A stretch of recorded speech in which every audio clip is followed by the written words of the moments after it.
Jamen, jeg har vidst rigtig lang tid, at jeg godt ville søge ind. Det har været sådan lidt i perioder. Jeg har været glad for mit nuværende job, men jeg er nu nået dertil, hvor jeg skal videre og prøve kræfter med politiet.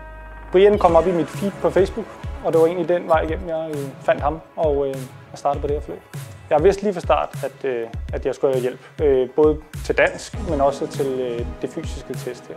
Der er det meget godt at have en, der kan hjælpe en lidt i gang, og man kan spare lidt med. Jamen, han er god til at presse mig på det fysiske. Der var jeg ikke stærk, inden jeg kom, og bare på 2 måneder har jeg rykket mig ekstremt meget. Så er han god til at presse ind på det mentale. Jeg har haft en øvelse, der hedder boxjump, hvor vi skulle hoppe 75 cm op, og de første par gange kunne jeg ikke, det kunne jeg ikke, og blev ved med at sige til ham, det her fungerer ikke. Efter at jeg kom i gang her, så nu er det lidt som leg. Det er perfekt. Så han rykker også nogle grænser, også for hvad man selv tror, man kan. Det er 100% det rigtige forløb.